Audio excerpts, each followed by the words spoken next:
lunch with the League program for October 11th. We'd like to welcome everyone to this monthly program that we have. It's sponsored by the South Bend Area League of Women Voters. We invite speakers to inform us on local activities and on what services they provide in the community. For any of you who aren't aware, the League is a nonpartisan group of women and men who support voting, voter registration, and who work to inform the electorate. Even though it says League of Women Voters, that's a historical marker from 1920. We do have male members. We welcome them. We also are nonpartisan, and that means that there may be people who mention parties or have opinions here, but the League is not taking a stand on any of those political opinions in this. They're just the opinions of the people speaking. I'd like to quickly just let our members know a few things that are going to be happening before we start. There's the school board forum on October 15th for the South Bend School Board members. That's happening at Camp Hall, 1245 Camp Hall in South Bend from 6:30 to 8:30 on October 15th. Please make sure you recommend vote411.org far and wide so that people can use that in preparing to vote. And our holiday gathering will be December 5th, and there'll be more information about that. There's a lot of information on our website also, so please look things up there. I'm not going to go into them in detail because I want to give our speaker a lot of time to speak to us today. Our speaker today is Chuck Leone. He is a longtime attorney in South Bend, and he has also worked for the city as an attorney, and he's on the St. Joseph County Election Board. He is the Democratic member of the board, and it's in that capacity that we asked him to speak today. We had last time Tricia Carrico talking about voter registration, and this time we're talking about how the election and how the election actually takes place, and that's the St. Joseph County Election Board. So, Chuck, I'm going to turn it over to you to continue the discussion. Great. Thank you, Melanie. Let me just add a little additional background. I guess it's my political resume that talks a little bit about kind of how I got into this and how I ended up on the election board. I've been actively involved in politics ever since my student days at Notre Dame back in the late 60s, which tells you how long I've been around. I attended law school at George Washington University in Washington, D.C. during the Watergate years, and I had an opportunity to work on Capitol Hill as a volunteer during that time. But when I returned to South Bend, I became involved in local politics as a campaign worker, and then as a campaign manager and strategist, helping Steve Lickey to his wins for the South Bend Common Council, and also as mayor. My most recent campaigns were with John Broden as circuit court judge. So most of my background is actually on the campaign side, the election background. But I've been a member of the St. Joe County Election Board for over 2 years as the Democratic appointee to the board. And the board, as I'll mention later, only consists of 3 people. It's the county clerk, St. Joe County clerk, an appointee of the Democratic Party, local Democratic Party, and an appointee of the local Republican Party. And the 3 of us consist of the board itself. So in Indiana, elections are conducted at the county level in all of the counties by local election boards. The St. Joseph County Board, again, consists of 3 members, the clerk and the 2 appointed party members.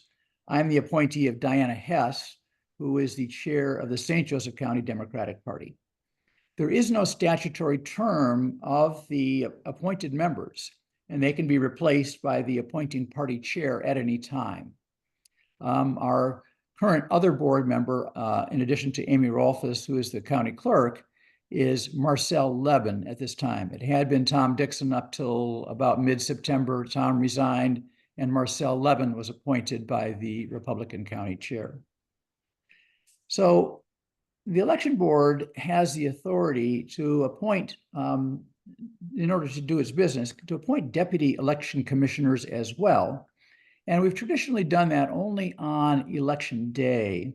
The deputy commissioners typically visit vote centers in pairs of two, one Democrat, one Republican, to answer questions and to resolve issues that arise in the vote centers on election day.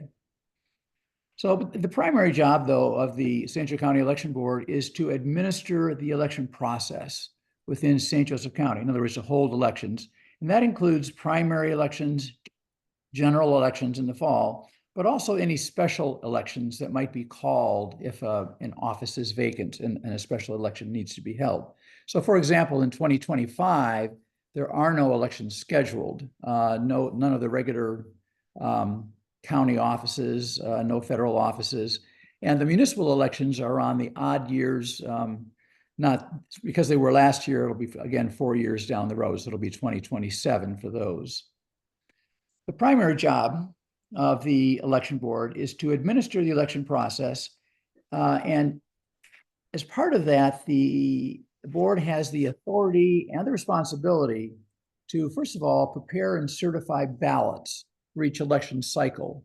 So candidates will declare their candidacy, and as a result of that, once the candidacy is verified, then those individuals can come on the ballot. We have to select polling locations for election day. St. Joe County used to have voting in every precinct. It is now a vote center county, which means that we only have 41 vote centers instead of, I think it's 220 precincts countywide, which is what we had before. The advantage of the vote centers is that any person can vote, any person who is a registered voter in the county can vote at any of those vote centers. And you don't need to vote in a vote center that was close to your home or where your precinct would have been. So that creates some level of, I think, convenience for voters. We also need to maintain the county's voting systems and electronic poll books and certify tests of voting equipment. So the equipment needs to work properly. We just ran our public tests, actually it was a week ago today, and certified that the machines were working as, this is a random selection of the machines that we'll be using, that they are working as intended. Sample ballots were run through, and we took a look at how that worked, and then did the certification. Certification then is provided downstate, and every county needs to do that as well. So in order to accomplish this, we need to engage people, a lot of people. And I can't remember the exact number of individuals. I think it's in the neighborhood of 400 individuals that are actually working on election day and before the election in the entire election process. And that includes vote center workers, who are the inspectors, the judges, and the clerks, as well as technicians. We have one technician at each vote center to maintain and troubleshoot the voting equipment if there's any problem with it. The board also authorizes the hiring of staff to run the early voting process. And those are the folks that you see these days in the County City Building and in the Mishawaka Services Facility, who are handling the early voting and people coming in starting, I guess it was on Tuesday of this week. But there are also there's also mail-in absentee voting that needs to be handled, and travel boards. And those are pairs, one Democrat and one Republican, who go out to those who are unable to come in, people who may be in assisted living or other situations where they can't get out. They can request that a travel board come and help them vote. By the way, for early voting, I did check with my colleagues downtown, and it looks like we have, through the first 3 days, we have about over 3,900 voters who have in fact cast their ballots just for the first 3 days, which is pretty significant, considering in the primaries in the spring, I think we had a total of 6,000 early votes for the entire primary process. And here we have almost getting close to 4,000 just for the first 3 days of voting. So seems to be pretty robust. I was down there and voted yesterday, and things seem to be going smoothly the way they were supposed to.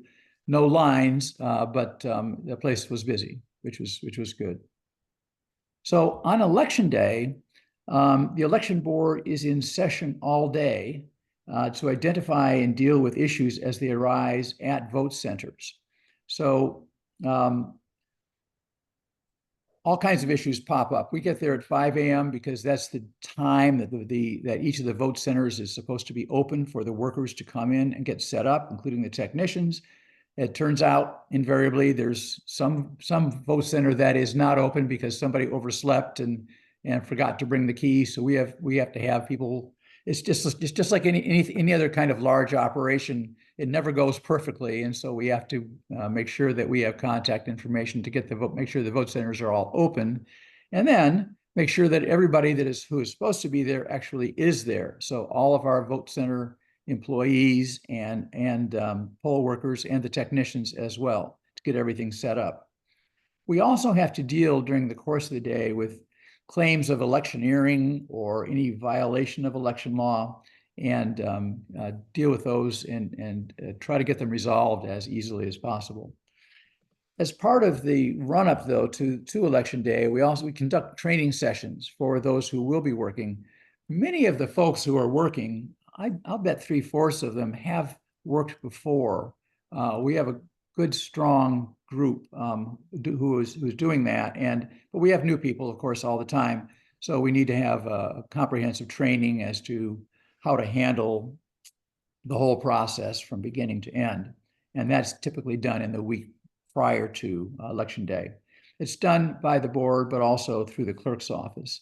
So technically, the election board is responsible for all of these activities, but the election board itself, as a group of only 3 individuals, does not have the capacity to hire and supervise staff. So we, in fact, delegate, which we are allowed to do under Indiana law, to the clerk's office the responsibility for actually doing the hiring of the poll workers and the folks who are going to be there for early voting. But those individuals have to be nominated by the party chairs. We have to have an equal number of Republicans and Democrats. The Libertarians get left out, and anybody else who's an independent party does not factor into that. But we have to have an equal number of Democrats and Republicans for that. So those are nominated by the party chairs. The election board approves those, but then the actual hiring and supervision is done by the clerk's office. So the other tasks on election day, it's a very busy day. We have to process all of the early voting ballots, which includes those who voted in person early voting, but also all of the mail-in ballots, which means opening envelopes, comparing signatures, and taking a look at validity issues during the day, such as review of any provisional ballots that have been cast. All meetings of the election board are open to the public to observe. Public comment opportunity is generally not, actually it's not, I didn't know this, but it's not required under Indiana law, but the current board has, as we do with most of our boards locally, a public comment period at each of its meetings. So in addition to the meetings on the conduct of elections, the election board is also authorized to act in a kind of quasi-judicial capacity. In other words, cases come to us dealing with issues that have to be resolved. So, for example, there are candidate challenge hearings, also campaign finance enforcement issues, and then disposition of complaints concerning election code violations. Probably the ones that are the most significant are the candidate challenge hearings. So if a candidate files for a particular local office, and our jurisdiction over these kinds of matters only applies to local offices. It does not apply to any of the statewide offices that are on the ballot, or certainly the presidential race.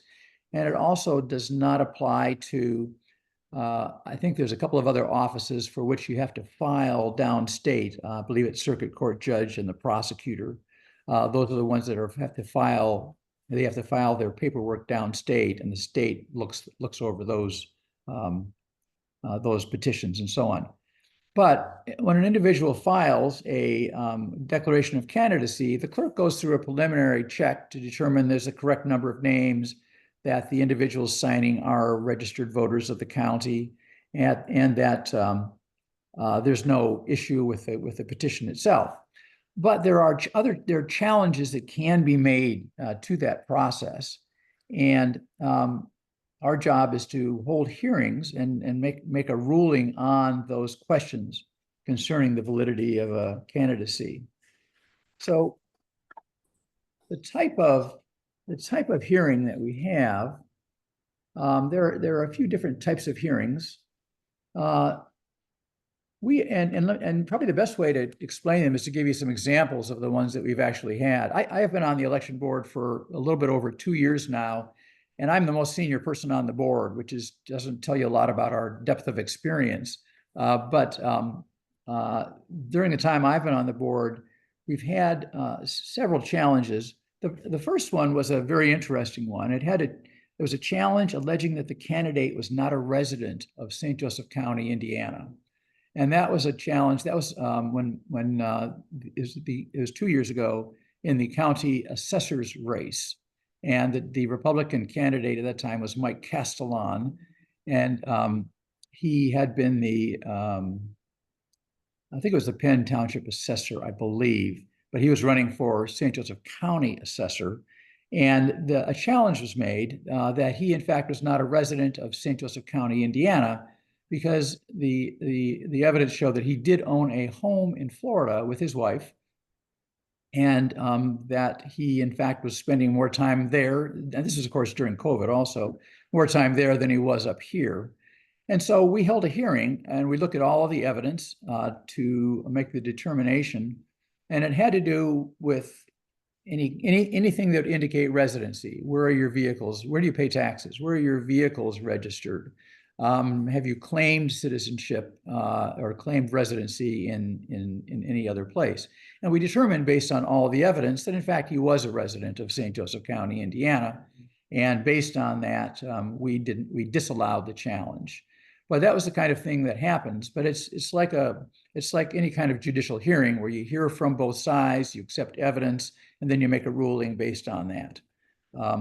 So that was one of the more significant ones.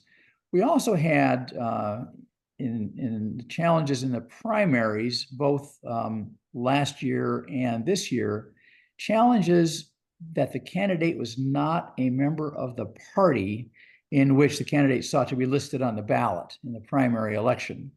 And so there's a strange mix in Indiana law between the responsibilities of the election board and election officials and the political parties. The political parties are required under Indiana law to do certain kinds of things in the primary election. One of the things, and they have certain powers as well.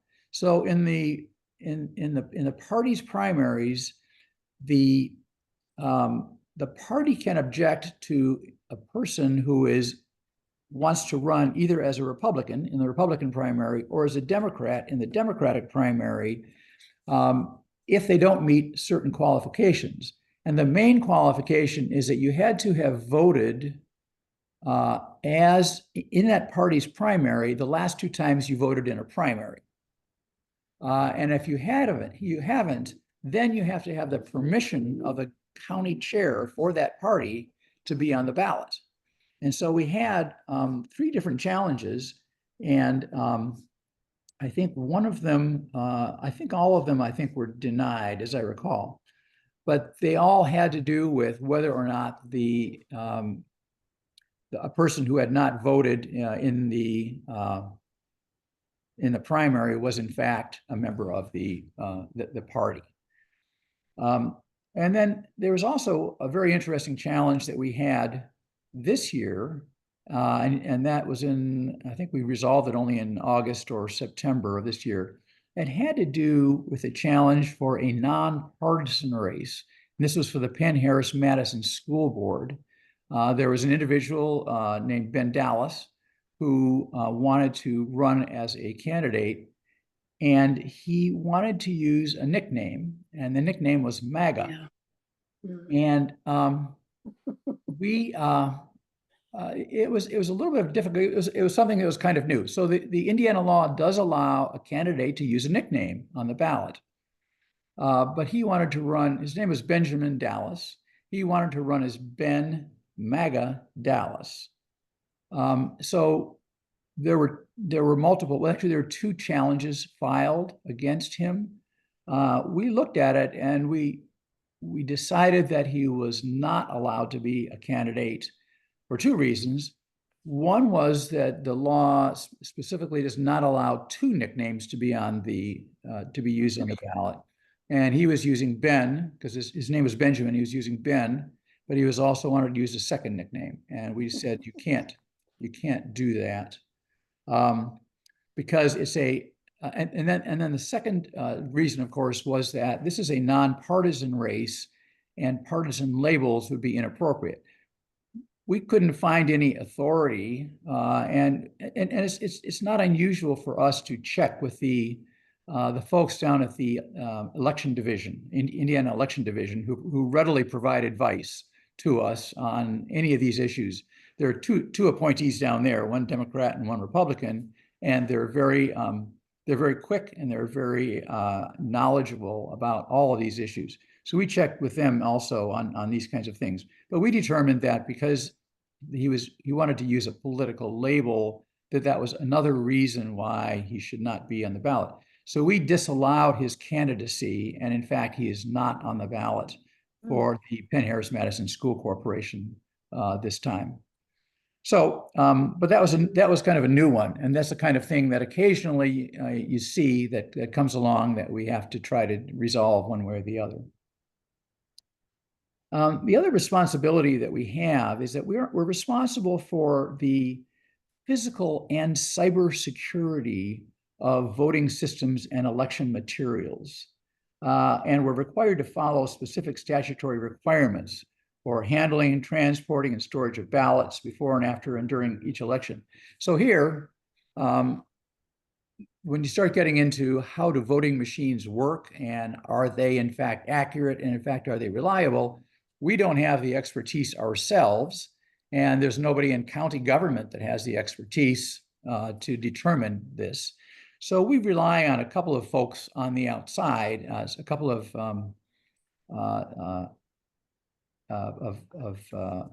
institutions. One is a group called VSTOP, VSTOP, which is an acronym for Voting System Technical Oversight Program. It's based at Ball State University. It's been around for about 15 years, so it predates all of the discussion and the concern about voting machines. They got going pretty early and established themselves, and VSTOP's role in elections is now actually in the statute. So voting machines, before they can be used by any county in Indiana, have to be certified by VSTOP. And these are the folks that will take them, they'll take a look at who's making them, and run a whole variety of tests on them to make sure that they do what they're supposed to do. And then they field test equipment, and they also provide technical assistance as well. VSTOP will also, and I'll mention this in just a minute, they also conduct audits of voting systems and elections.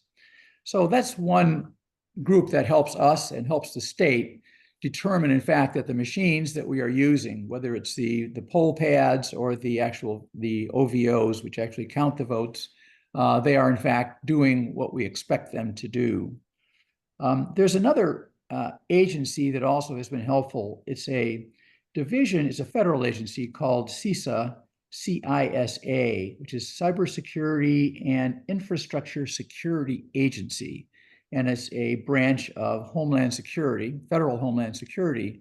And their job is to help local boards and local elections with the physical security of the equipment. So we've had them come in, we've had them do an audit or review of how we keep our ballots, how we keep our voting machines, and they gave us a list of suggestions, which we've taken into account. We've been able to get some grants to help us harden the locations, make them more secure than they were in the past, and that has been very helpful. So there are some ways in which that we have some good input to help us.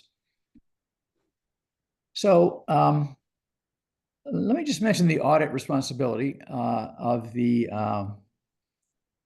that VSTOP, the entity out of all state conducts. They have two kinds of audits that they can run, and one is what's called a post-election audit, or formerly called a risk limiting audit. And what they do is they'll manually check a sample of ballots to the point where they can determine there is sufficient evidence that the county has that the reported outcome is correct, and it's based on a statistical sample of the number of ballots cast. This year, and it can be something that is imposed on a county, but it can be voluntary as well. This year, St. Joseph County as an election board, decided that we have requested a post-election audit. And that's not because we have any concern about the process or the people or anything, but we just think it's a good idea to do that, to get a sense as to how the process works. And it also adds a level of confidence, I think, to the process for folks who may have some concerns about that. So we signed a resolution to do that just recently, and that audit will be conducted within 60 days after all recounts, if any, have been resolved. And VSTOP can also conduct a procedure audit, which takes a look at the way in which the elections were conducted, not just the machines themselves. So those are the processes. So that's kind of an overview of what we do. Let me just mention one resource that I think is a great for anybody who wants to get more information. This is a lot of dry information, but believe it, there's a whole lot more about how elections work, or how the process works in a lot of different ways. The best resources that I have found are with the Indiana Election Division, and that's a division in the Secretary of State's office.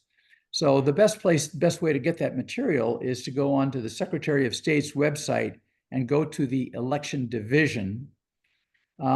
Within the Election Division, there is a section that talks about, let me see if I have it here. It's the Election Administrators Portal.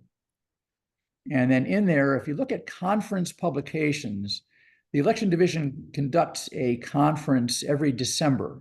They won't do this December because there's no elections next year, but they had one in December of 2023. And they published a series of publications that guide all of the local election boards, all 92 counties, to how to conduct elections. They're in great detail. But what they do is they take Indiana law and they distill it in a way that is much easier to follow than trying to wade through the statutes, which are very challenging in a lot of ways.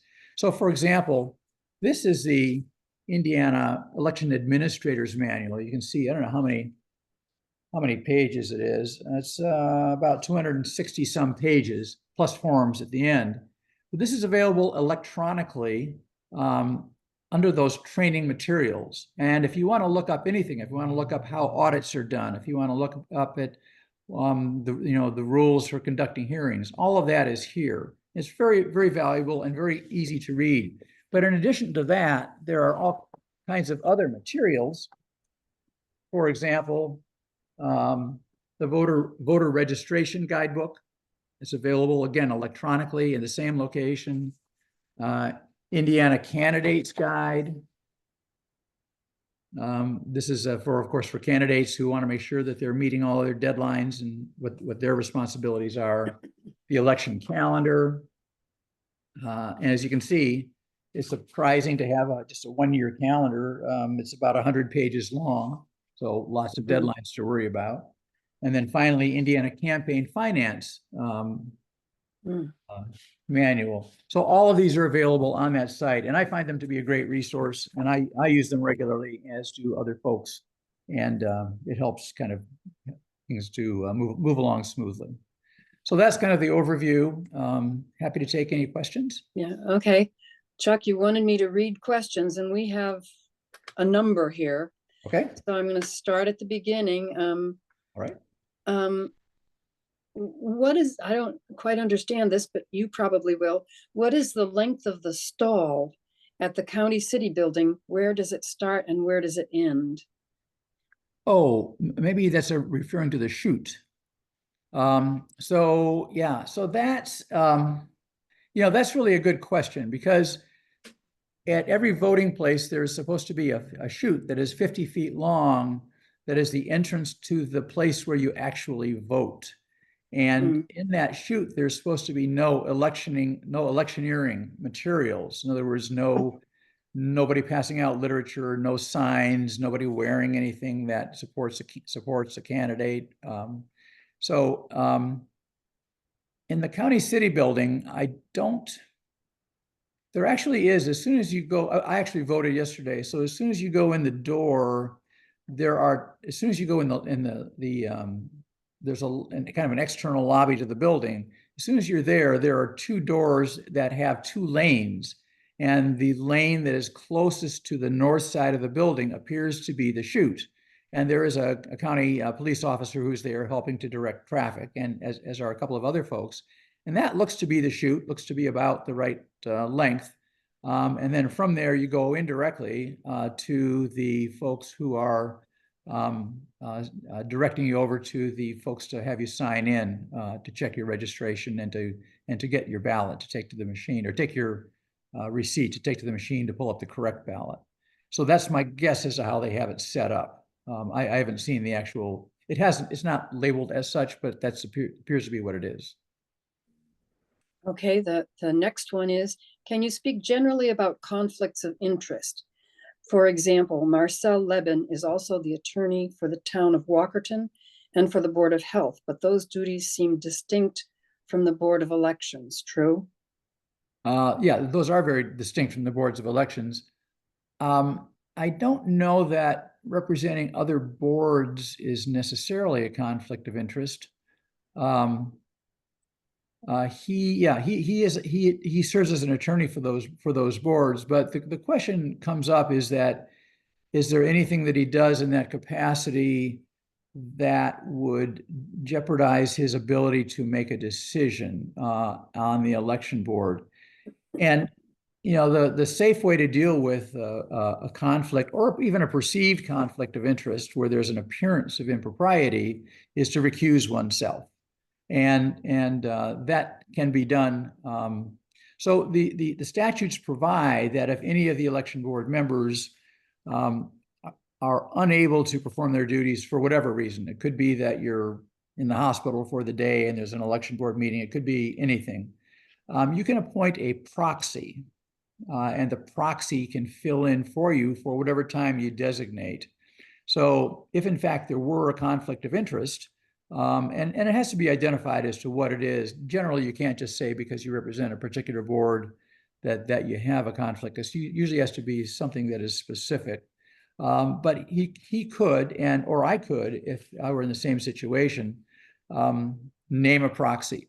So for example, election board members who are the party appointees are not prohibited from contributing to campaigns. On the other hand, if we had a candidate coming in who had been challenged or who was challenging someone else, and I had contributed to that person, I would not want to be in a situation of trying to make a fair decision on the issue that that particular candidate brought up. So I would want to recuse myself and appoint someone to take my place. I have only had to do that once. I was out of town for a while. This was in the fall of 2022, and Michelle Engel, another attorney, was gracious enough to step in for me during that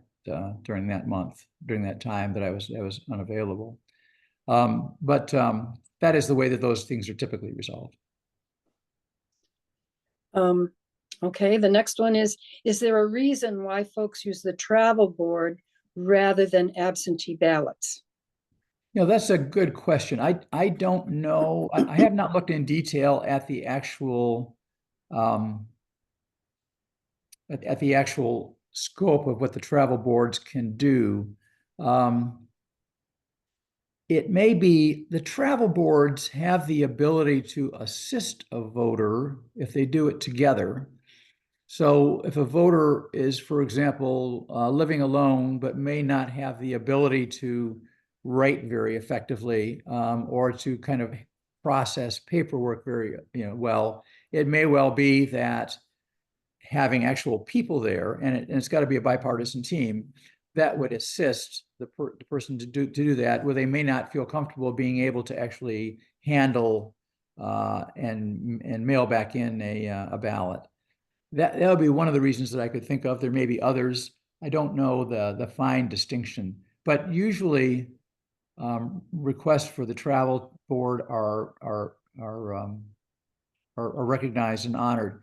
The only difficulty we've had we've had one or two assisted living facilities who want a travel board to come out just for kind of general voting of a number of their residents. And we've taken the position that the travel boards really need to be contacted by individuals, and will certainly go to a place, assisted living facility, to help somebody who needs help in that situation. But we can't just go and they say it was better if all of our folks can vote that way.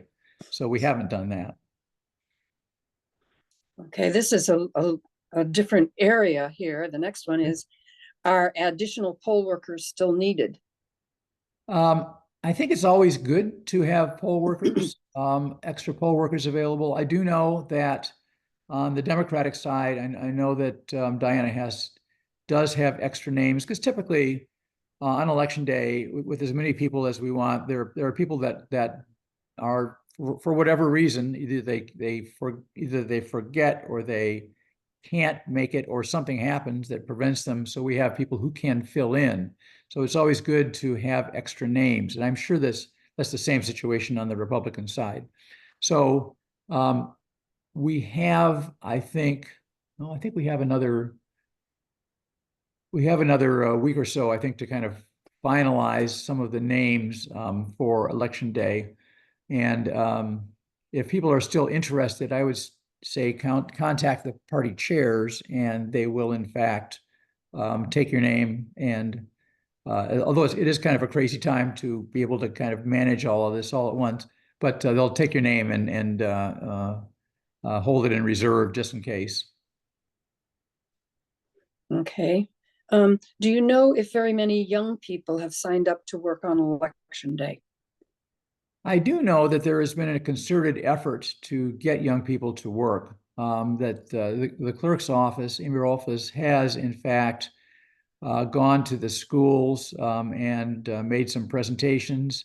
And there have been some young people, and I think she also has a couple of young people working in her office on this. So it's somewhat of I think they wanted to use a peer-to-peer approach. And so I don't know how many. I'm guessing it's about a half a dozen or so young people. But I believe there will be some working on election day at the polls. Okay. The next question is, how do I know when I go into a vote center that my ballot is correct for me? That is, if the judges or others who represent only a part of the area are on my ballot for me. Yeah, that's a good one. So the way the way the ballots work. So I asked, there are like, I believe there are 68 different ballot styles for the general election this year. And that may be an undercount. There may be more than that. I know in the primary, it was a much, much larger number because there were some precinct committeeman races and some convention races, I think particularly on the Republican side. But what happens is based on your address, it is determined that you are in a particular precinct. And then that precinct has a certain state representative, a certain state senator, a certain county council district, and there may be and certain school board. School board is the one that is difficult. And sometimes even within one precinct, it may be that a portion of the precinct is in one school district and the other half of the precinct is in another school district. So it's actually divided within the precinct. So you have an A and a B ballot for that, depending on your address. But when you go in and you sign in and show your ID and there's a little receipt that you get, that indicates what ballot you are to receive. And it's all based on your address, where you are living. And then that address corresponds to a particular ballot. And then when that is taken to the machine and the worker that brings you over there will typically scan it to the machine then brings up your ballot based on your address. And that's how you know. And you can, if you know your representatives well enough, you can kind of, whether it's not your ballot. I'll tell you something that has happened that was kind of interesting last election. There was an individual who actually filed a complaint with us it was actually it was on election day during the election. He said, I went to vote and the ballot that came up was not my ballot. And I know that because I did not have it's either a school board race. It wasn't a school board race. It was one of the state representative races was not on my ballot and it should have been. And what happened was we determined that the previous voter, and this happens occasionally, not everyone goes through the process cleanly. Sometimes people will start filling in their ballots on the machines, but then for one reason or another, just walk away. It doesn't happen very often, but it does happen. And so what happens is that person walks away without actually completing a paper ballot that is then scanned in or put in the envelope rather for early voting. And the next person comes in and what's up on the screen is the previous voter's ballot. And that person ends up using that instead of the one that's for them. It's really pretty rare. It took us, I think a couple of days afterwards, and we had to work with the technicians to figure out, well, what happened here? And that was what we figured out the situation was. So mostly it runs very smoothly, but occasionally you get situations like that where the facts just are surprising and you don't expect them. And it may be that the workers who were supposed to kind of keep track of that had a lot going on. They didn't notice that particular machine, the voter had not finished up and actually printed a ballot to be able to be scanned. So a few unusual situations like that. So if you noticed, you say it's rare, but if you notice that your ballot is not the right one, can you get a provisional ballot or you can, how would you vote then? You can bring it to the attention of the vote workers. If you're like in early voting, you can bring it to the attention of the workers who are there. Because we have had situations where we've also had spoiled ballots. In other words, somebody will cast a vote that they didn't want to cast, and then when they're actually looking at their paper ballot, realize that in fact that's what happened. It's possible then to spoil that ballot. In other words, to void it out, term in the statute is spoil, to void it out, and then cast another vote as a provisional ballot. And then to the extent that we can document that this other ballot was spoiled, then the provisional ballot should be valid. Again, unusual kinds of circumstances, but over the course of thousands, tens of thousands of votes, you may have a handful, 2 or 3 of those kinds of situations that arise. Okay. The next one is just a comment. I am working as a vote center worker for the 5th time and grateful for the new law saying no firearms are allowed inside the vote centers. Oh, glad to hear that. Yes. Okay. Also, our vote411.org is very good, but doesn't cover judges who are up for reappointment. Where can we find information about local judges? Good. Yeah, good question. The St. Joe County Bar Association does a survey of its members, and the Indiana State Bar Association does a statewide survey of attorneys as it relates to the appellate court and Supreme Court judges. I don't know how they publicize those. Well, this says, I found the Supreme Court judges at the in.gov site. Yeah. If you want to know who they are, you're right. They're all listed at the, I think it's courts.in.gov. That'll take you directly to the Supreme Court's website. That'll also take you to there are places where you can choose the other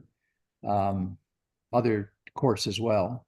So that's the way to find out who the judges are. Not all the judges are up now.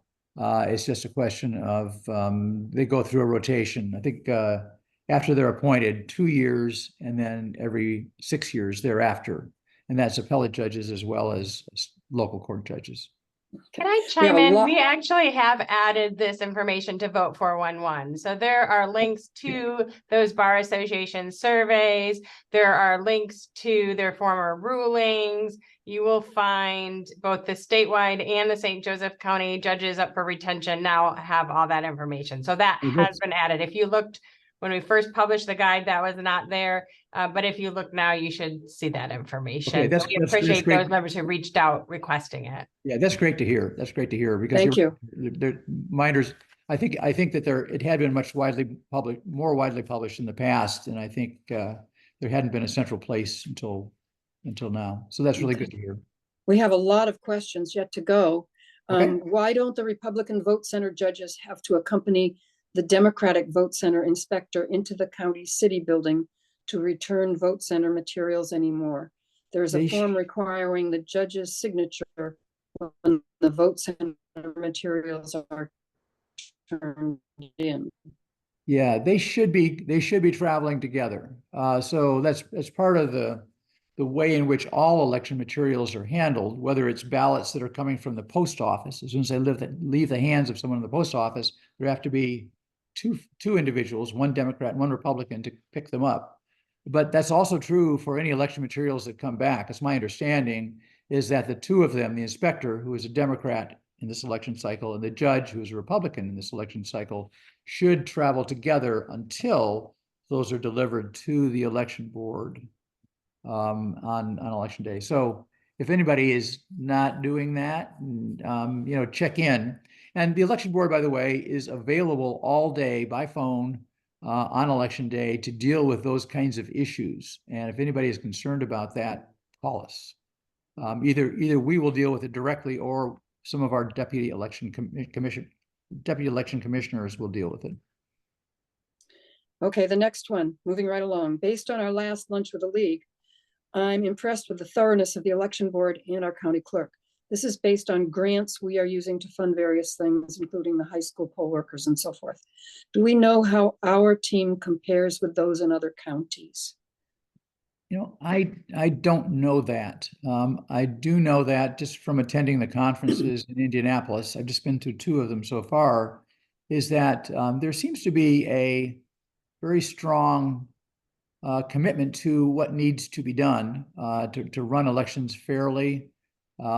I do know that there is a sense that in Indiana, elections are fair and accurate. I did not, at these conferences, I did not hear anything or anybody in this group of maybe 500 or so people who were there from all of Indiana's 92 counties saying anything to the contrary.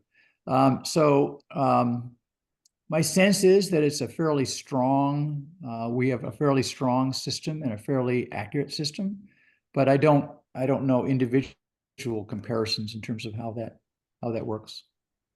Okay, there are two questions here from a person. Has security and protection of elections increased for the past 4 years? And does the election board work throughout the year or primarily leading up to and after the elections? The second question first, we do work throughout the year. There are, at the very beginning, we have to deal with, ballot issues and candidate issues and voter registration issues. There are certain certifications that we do. There is, of course, this elections calendar here that's 100 pages long that, in fact, explains in a lot of detail what has to happen. And there are deadlines virtually every month of the year.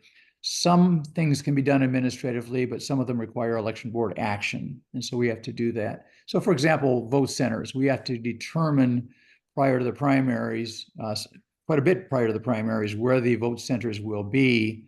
And that involves kind of negotiating, mostly with places that are public, like schools and fire stations, to hold how we're going to hold the elections. But then once that happens, we have to be able to publish those lists. So that's kind of the first step. But then there's a lot of other steps involved as well. And the first part of the question was has security and protection of elections increased for the past 4 years? So I don't know the trend. I do know that there's a lot of awareness. One thing that we talk about in training of poll workers is how to deal with conflict at the polls. And we talk about de-escalation as a way that poll workers should be aware of, and they should be able to use as necessary. We have, and people are told if there are problems that exist that you think are beyond your ability to handle, feel free to call local law enforcement to do that. We don't have any guards. Technically, and there may be historical reasons for this, but local law enforcement technically does not have authority inside the voting place. That's why we have believe it or not, a sheriff, even though the sheriff doesn't look like a sheriff that you might know from on the street. But we have sheriffs, and the sheriffs are there to enforce the election laws. We can call in folks from the outside, but I think that may have been a historical problem with local law enforcement having too much of a political agenda at some point in the past. I don't really know the history of that, but we do have. But we are aware of that. We have not seen incidents of those kinds of problems so far. I think that. And you can get a little bit of a sense of it sometimes as folks come to election board meetings. There are people who have strong opinions, but we want to make sure that everybody is heard and that everybody's concerns are recognized and dealt with to the extent that we can. There are times when we can't because state law says we have to do things a certain way, but we want to make sure that happens. So we have not seen this as a problem yet, and hopefully it won't be. Mm-hmm. There's a question here that you have partially answered. I think, how are vote sites chosen? I asked because Purdue University is no longer a vote center on very short notice. Okay. Yeah. So I think the West Lafayette Election Board allowed only 4 hours of early voting. Oh. And they're using buses to get students to vote. Oh. Yeah, I don't know about that. So we try to make sure that the vote centers are distributed around the county. There was an issue my very first year on the board where I think in South Bend's 6th district we only had one vote center, but right next door in the 2nd district I believe we had 5 vote centers. And so we made a change. We removed one from the 2nd district and put it in the 6th district. And so the whole idea is, are there going to be enough vote centers spread out evenly across the county so that anybody, regardless of where you live or where you work or where you're spending your time during the day, will have easy access to the vote centers. But usually public buildings work best because we have the authority to require the owners of public buildings to cooperate with us in the election process. Okay. We have, so for example, we have one fewer vote center this fall than we had in the spring. And that was, I believe it was Epworth Church. I think it was a church in Mishawaka. I'm sorry, Judy knows the answer to that. It's called Epic Church, and it was Epic in Church. Osceola. Okay, Osceola. Yeah, so they felt uncomfortable being a vote center, for whatever reason that might be.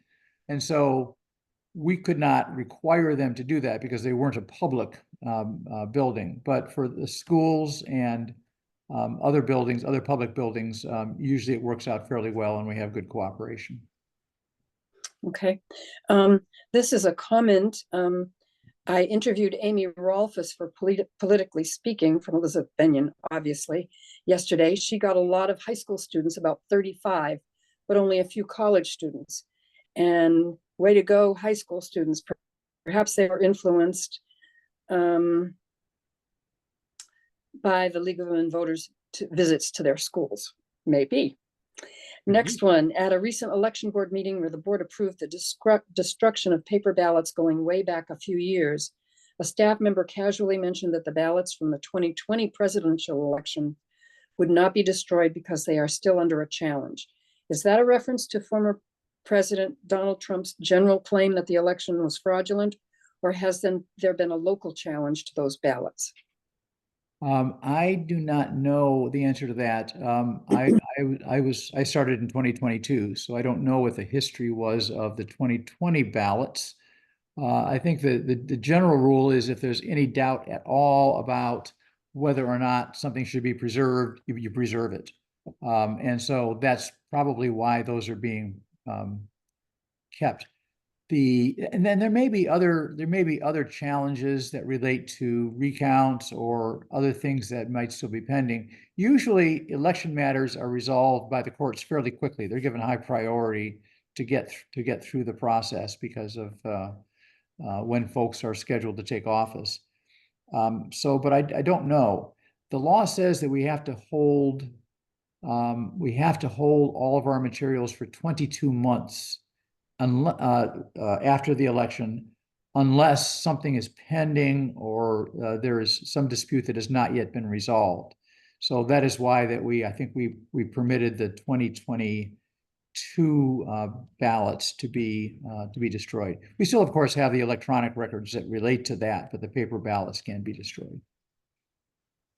Okay, there is a comment here about the St. Joseph County races on Vote 411, that a person couldn't access the St. Joseph County Bar Association survey on judges, and the link didn't work or download, and there's no bio info. And this was yesterday. So I don't know what's happening there. Just a report mainly, but I have several thank yous here. Thank you for your work on the election board. Thank you so much for this talk today. It answered several questions for me. Another one, thank you, Chuck. This was great. And thank you, Lunch with League, and to Chuck Leone for this very informative session. So that is the end of the comments, questions, and it's exactly 1 o'clock. How do you like that? Very good. Very good. Is there any last minute anything that anyone wants to say? And I will say one more little last minute thing.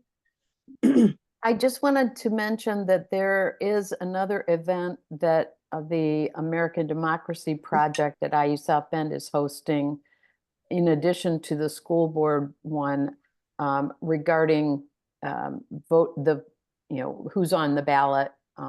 So that, I can't remember when it is. I don't have the thing in front of me, but if you have it in front of you, anybody, that's another opportunity before November 5th for anyone who hasn't voted yet. I'm glad to see that early voting is really going strong though. Yeah. Okay, Chuck, thank you so much for such a detailed information on how elections go. You on the election board have an amazing job to do, and you do it all the time, it sounds like. So we really appreciate your coming and talking to us today. It was really appropriate timing. And thank you so much again. We really appreciate it. Okay, glad to do it. Yes. Thank you. Thank you very much.